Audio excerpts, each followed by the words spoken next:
In 4 years, the cost of running the T had gone from a 50-50 proposition between the state and municipalities to 80-20 for the state. So the state was just losing control of the budget. In many ways, the solution that they came up with was a simple one, which was to put the T on a budget. This finally happened in 2000, 9 years after the proposal, and they did many of the things that the Morgan Stanley folks proposed. The first was to provide a dedicated revenue stream for the MBTA. In this case, it was the revenue from 1 penny of the state sales tax. In addition to that, they expanded the MBTA district because of the expansion of commuter rail. More communities were getting the benefits from the MBTA, so they expanded the number of communities that were paying into it. The T's expenses are predictable. It's no longer a crapshoot every year how much the T is going to cost. They can budget around it knowing what it's going to cost. You know, the non-fare revenues have increased dramatically, which has been a big help. The fare evasion is down. So as far as it goes, the proposal has been a success. The problem that the paper addressed was the sizing of the Deer Island treatment plant, which was part of the Boston Harbor cleanup. And the issue was, how big should that plant be to provide the environmental benefit that was being sought at the time?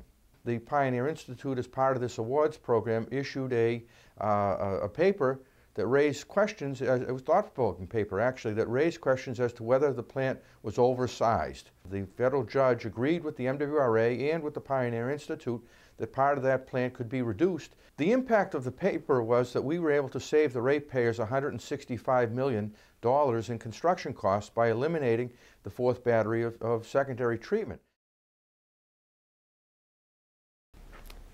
The problem that I addressed in my paper was the need for prompt and affordable justice.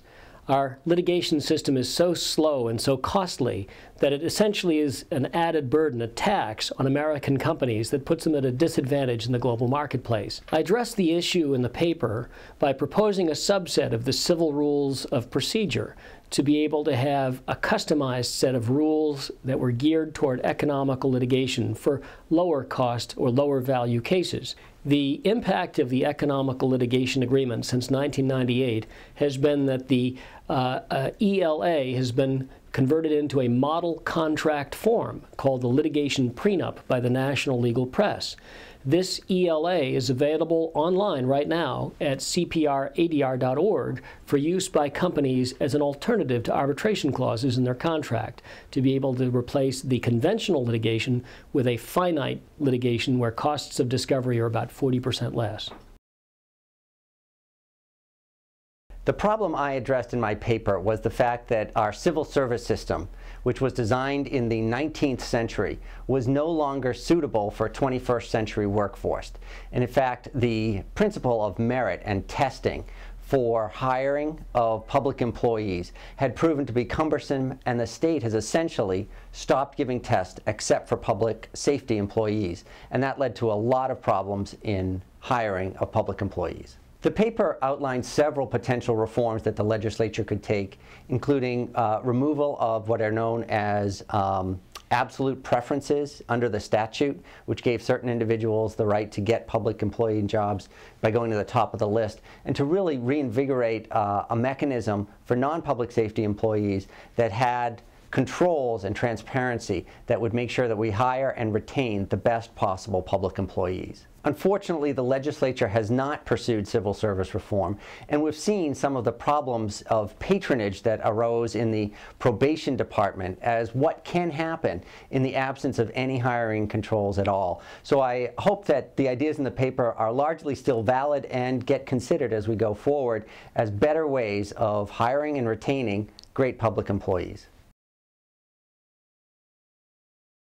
The problem we addressed in our paper was how to redevelop the former Army base, whose closure devastated the region's economy.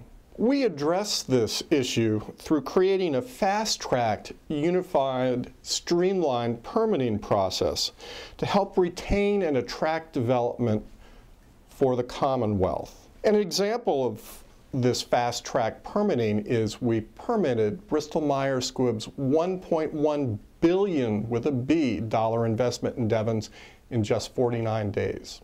With our development partner, Mass Development, we've been able to secure over 5.4 million square feet of new redevelopment, over $2 billion in public and private sector investment at the former Army base, and we've replaced the civilian jobs that were lost when the base closed. When we started Florida Virtual School, we were really charged with being very innovative, very creative, going beyond the status quo and creating something that was completely new. So from an early time, we focused on student needs. We said, what would happen if we made all our decisions around what was best for students? We would look at how we could blend what online learning provides in terms of flexibility and opportunity for individualization with the traditional classrooms so that students could have actually the best of both worlds.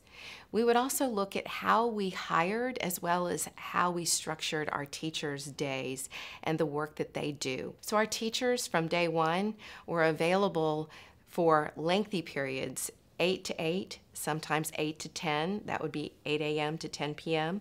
On weekends. We have students who only take their courses on the weekends or in the evenings. So it was really important to hire teachers that knew that they were signing up for this entirely different instructional world in order to meet the needs of kids.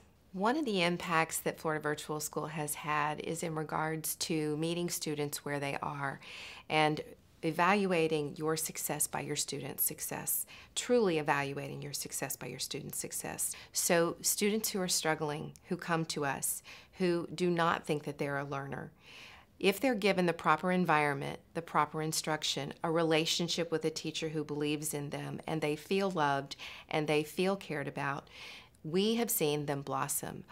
They can move at a pace that's conducive to them, their needs, where they can learn to believe in themselves again. And sooner rather than later, they start to discover that not only are they a learner, but they also actually kind of like it. And all of a sudden, students who wanted to drop out from school want to be math teachers or engineers. My submission described two problems. Number one, according to a recent survey, at least 89% of elders wish to spend their last days in the community rather than an institution. Number two, the nursing home costs are an expensive solution to and present a problem to Medicaid and Medicaid budgets. We address this issue by, number one, placing the elder in the home of a caregiver. Number two, we developed a technology wherein we were able to receive 50 data items a day from the caregiver of how the elder was doing. Number three, we placed a team of a nurse and a social worker that was attached to that home. That was at 50% of the cost of nursing home placements. The impact has been, since 2007 when we began the program, we have served over 1,200 clients in the home, of which only 4% have gone to a nursing home. We have saved the state over $30 million in cost if these folks would have gone to the nursing home. The problem we addressed in our paper was the very expensive utilization of emergency and acute medical resources by chronic homeless persons and the costly use of emergency services in addressing homelessness in the Commonwealth. Our proposed solution was a program called Community Support Services for Persons Experiencing Chronic Homelessness. In partnership with the Massachusetts Behavioral Health Partnership, we utilized Medicaid resources to support chronic homeless persons in their own housing, and we were able to demonstrate significant reductions in costs for those particular persons.